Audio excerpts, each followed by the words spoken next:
Bienvenue dans cette nouvelle vidéo consacrée au jeu d'échecs. Aujourd'hui, nous poursuivons notre chemin, nous poursuivons notre route, notre aventure dans les problèmes. Même raisonnement, même concept. Donc ici, dans cette position, j'ai les blancs, je dois jouer le meilleur coup. Première étape, subsidiaire de toute façon puisque vos déplacements sont limités auquel cas. Mais est-ce que mon roi est en échec? Ici, non. Mon roi, je ne vais pas dire est en sécurité, mais il n'est pas en échec.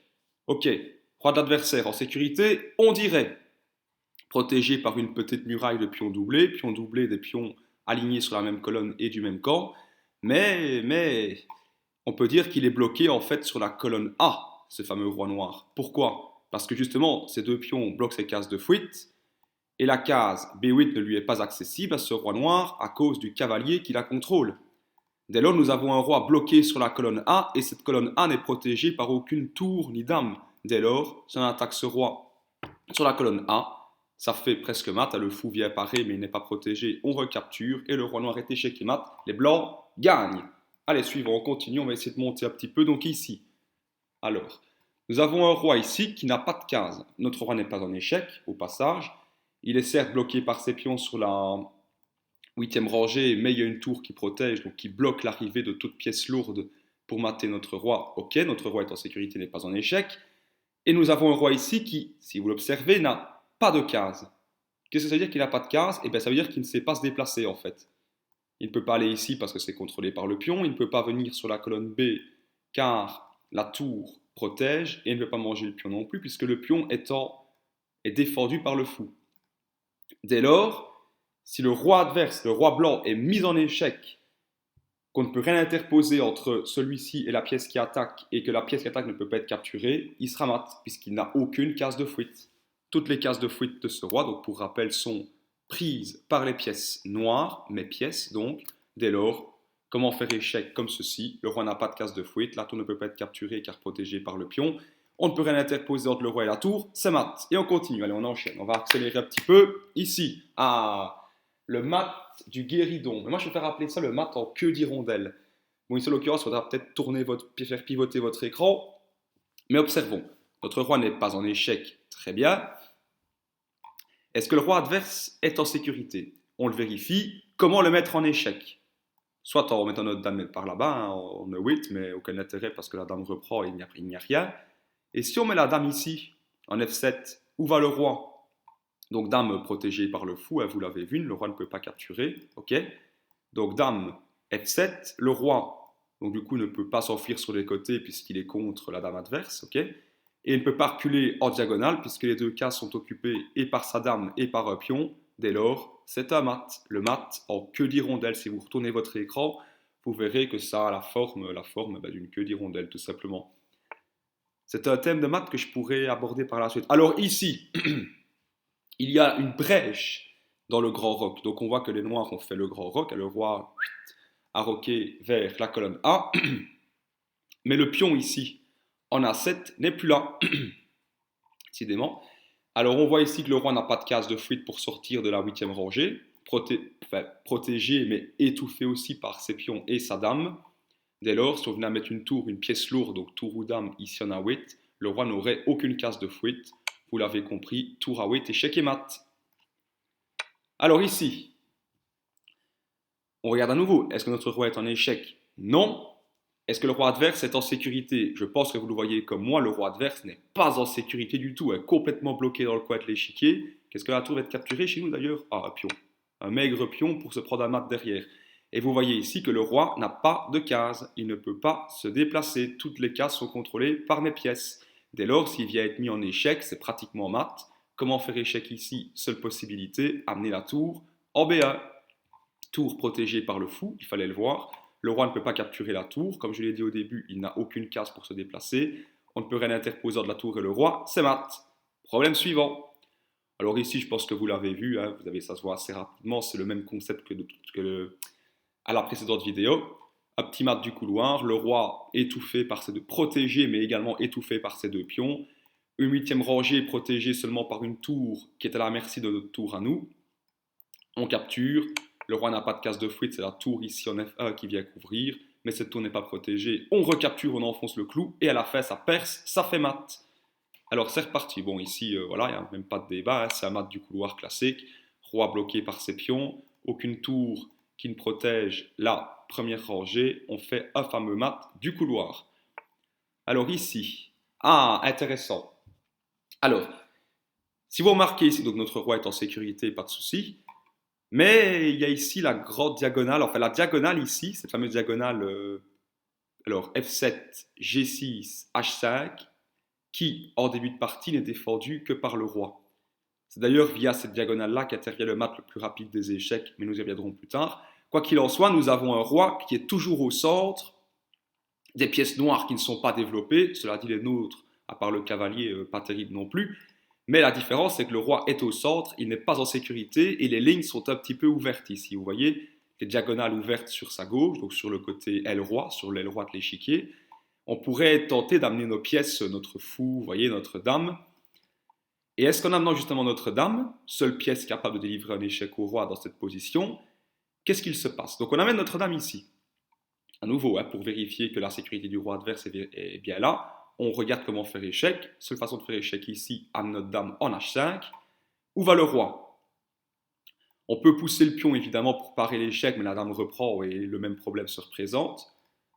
Sinon, seule case pour le roi, monter par ici, puisqu'il ne peut pas aller là-bas à cause du pion. Une fois qu'il monte ici, du coup, le roi monte par là, on peut amener notre dame ici.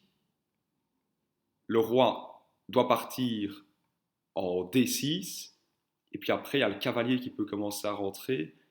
Il y a, ou alors même pas, non, pas le cavalier, le fou. Il y a le fou qui arrive et ça fait mat. Après, c'est un petit peu compliqué, donc je vais vous montrer pour que vous ne soyez pas obligé de calculer. Donc voilà, ici, il part avec le pion, mais le même problème se représente. Et le problème s'arrête ici. On va un petit peu l'analyser quand même. Autant se faire plaisir pour une fois que je vois un mat un petit peu plus long que d'habitude. Donc ici, ok, c'est le coup des noirs. Dame A qui arrive, échec. Le pion qui vient parer, du coup, là je reprends. Le problème s'arrêtait ici, mais à ce moment-là, seul coup possible pour les blancs, pour les noirs plutôt, d'avancer le roi. Là, c'est la dame qui se rapproche, qui fait presque le même mat en queue d'hirondelle. S'il y avait eu un pion ici, ça aurait été mat.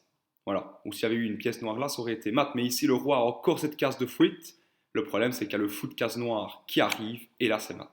Le roi ne peut plus monter, la dame contrôle toutes ses cases. Le roi ne peut pas s'échapper ici à cause du pion. Le roi ne peut pas manger le pion protégé par la dame. Et le roi ne peut pas s'avancer vers le fou parce que l'échec est maintenu. C'est mat. Les blancs gagnent.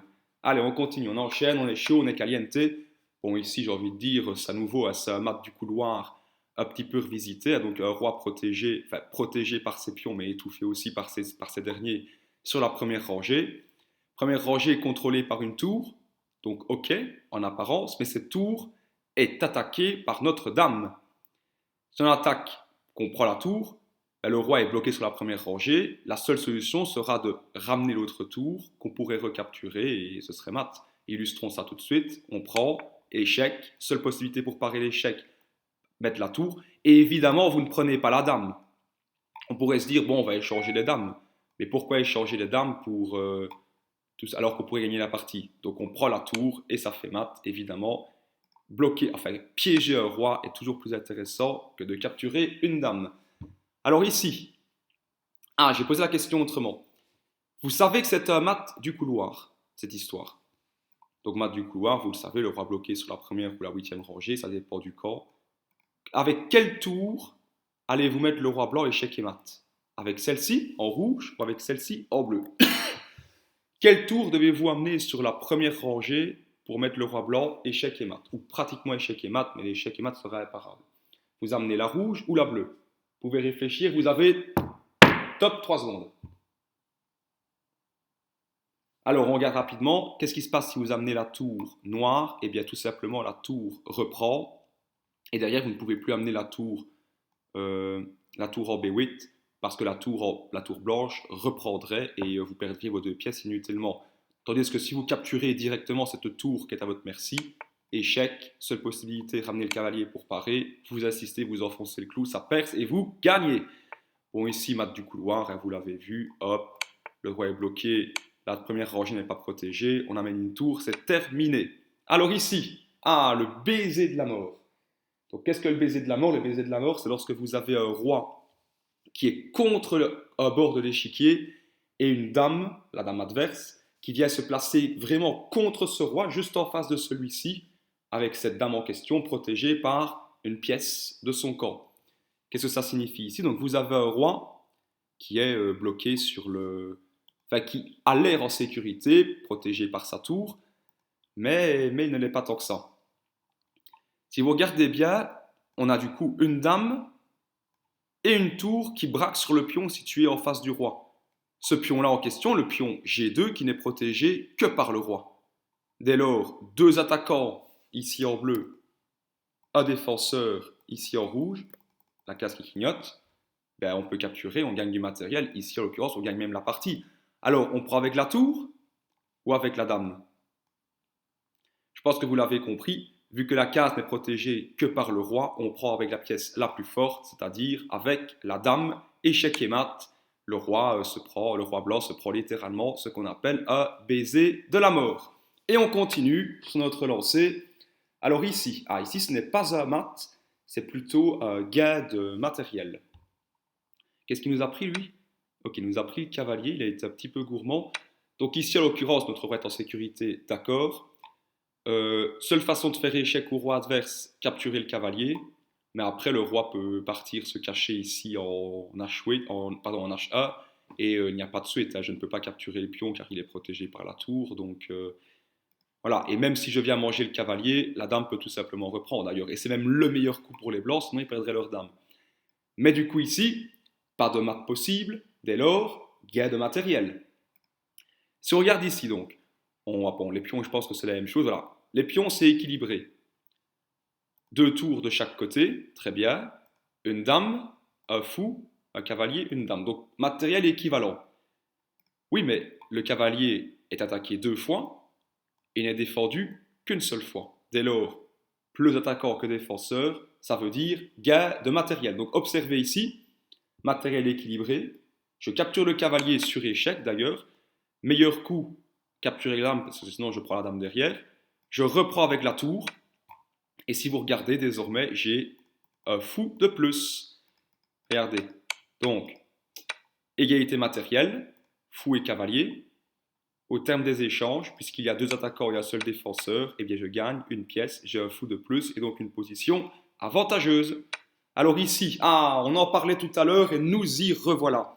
Cette fameuse diagonale donc, hop, dans l'autre sens aussi, c'est la même chose. Donc diagonale H5, G6 et F7, en l'occurrence pour le camp des noirs, qui n'est défendu que par le roi et qui amène ce fameux mat, le mat de l'idiot, le mat de l'imbécile pour les Athènes, qui est le mat le plus rapide aux échecs, nous y reviendrons plus tard. Cette diagonale ici est faible. Le roi n'a pas roqué, et vu que cette diagonale n'est défendue que par le roi, s'il vient être attaqué par un fou, par une dame dessus, ben, le roi est la seule pièce qui défend, dès lors, s'il ne peut pas capturer la pièce qui attaque, eh ben, il serait mat. Et c'est le cas ici. On capture le pion, le roi est bloqué sur cette diagonale, étouffé par ses pièces, et ça fait mat tout simplement. Mais nous reviendrons sur ces maths-là parce que c'est basique, c'est la base des échecs, mais il serait important d'en discuter quand même. La morale ici, le roi aurait mieux fait de s'éloigner du centre ou tout simplement les noirs auraient mieux fait de ne pas affaiblir leur diagonale F7, G6, H5 en poussant le pion.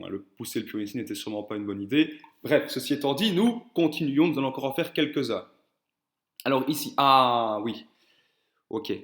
Alors, c'est un petit peu plus technique ici, il faut le dire. C'est un petit peu plus technique, mais regardons. Il y a une histoire d'attaque à la découverte ici. Alors, donc au niveau matériel, une tour de chaque côté, un fou de chaque côté, couleur opposée, mais ça n'a pas d'importance ici. Par contre, tour contre dame.